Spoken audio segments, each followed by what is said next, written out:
Ladies and gentlemen, welcome to another episode of Ranga and Chow. I am Ranga. He is Uh, Chow. Cheers. Cheers, big fella.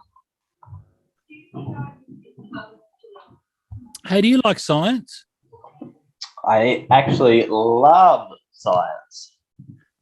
Okay, well, let's focus on some astrology for a while. Well, Just that's curious, science-ish, I guess.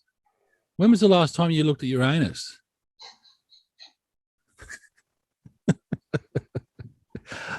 I told that to my Okay, 11-year-old. She thought it was hilarious.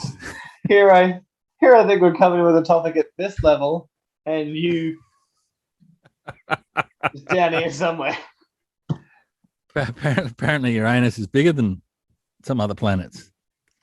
Oh, dearie me. It's the ring you got to Said worry that, about. said that to my daughter, and she went to school and said it. Got in a bit of trouble. They said we call it Uranus, and I'm going bullshit. It's Uranus. Who Yeah, calls it Uranus Uranus? isn't any better.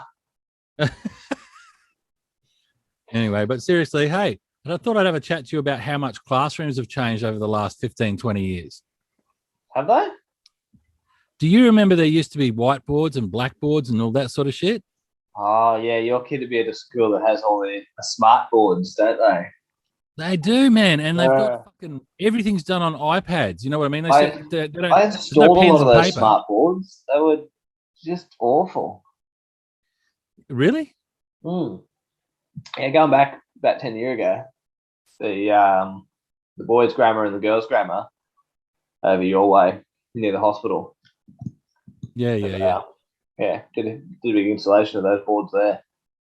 But the teacher gets everything, via the Apple tablets as well, or the whole school is designated Apple tablets. Whereas other schools might be Samsung or whatever. It's just got to be uniform for the whole school. Yeah, whatever they But buy into. and then for her homework, she brings that back and that's her homework. There's no textbooks or any of that sort of shit. It's all on the iPad. So she's got a school bag, and all she has in it is this iPad in her lunchbox. And you I see, used to have to carry around textbooks. does that change a certain skill set? I mean, don't get me wrong, I was terrible at school, so this doesn't really apply to me at all. But when you were studying stuff, to find something, you'd obviously go to your book, you'd have a table of contents where you could find certain sections that you're looking for, and you could then find what you're looking for, read through, and in doing that, you'd obviously read through a lot of extra content to find what you're looking for. Whereas nowadays, you get your iPad and you're looking for trigonometry in your math book, you just type in trigonometry and it finds the section for you. So you reckon you're losing a fair bit of education there by not having that thorough process to have to follow, having a computer do 90% of the work for you just to get to the answer? Or Please do you reckon explain it's to me more. helpful? Please explain to me more about trigonometry. Please tell me more. That's in a T. I mean, can you use trigonometry to work out how big your anus is? Well, if that's what it does, then sure. It's just an algorithm, isn't it? Oh, Trigonometry. you really got me there. Just a big word the chow knew. Chow, you have excelled today. Come using on, that my word. English not so good. It's 5 syllables. 5, I tell you. If you tell me, I'll take your word for it. I think trigonometry. Yeah, it's 5, all right. It's a big Whew. word. Showers flexing his knowledge muscle today. Don't know what it means, but it's a word. Man, I But tell you yeah, what, so obviously, we're back to the topic of talking about how the classrooms and such have changed. So obviously, that's pretty drastic change. Does that mean for you as a parent, you have to own an iPad or some piece of technology like that for them to do their homework? yeah. So for the likes of me, The school owns it.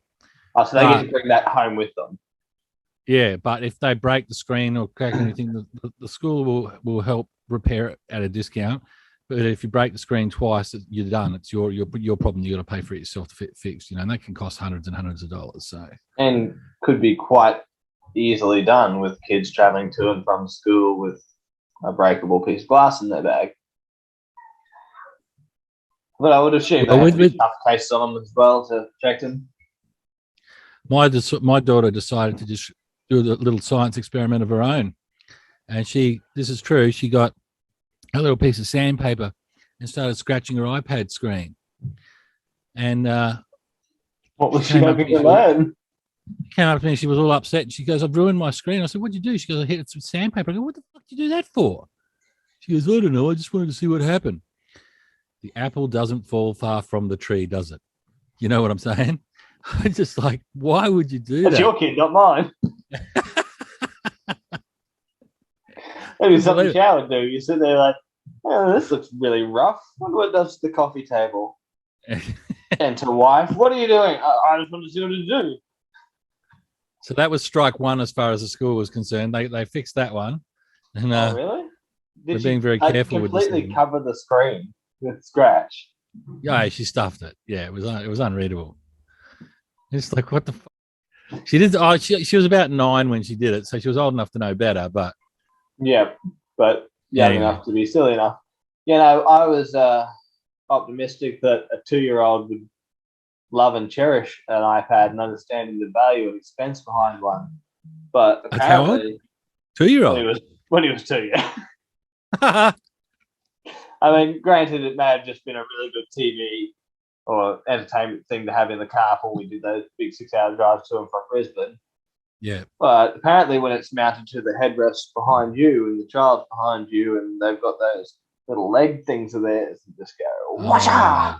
Kicking it. Oh, no. End of iPad.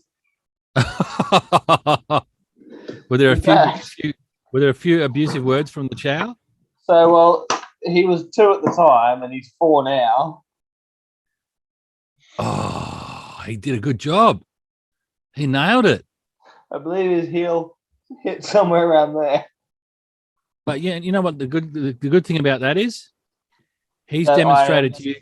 I'm so sad that I'm too tight to fix it, but I don't want to throw it out because it's such an expensive toy. He might be a kung fu expert and we don't know it. You know what? He does like. We had him in. I think it was kung fu. I don't know. had him in some sort of martial arts. Taekwondo, I think it was.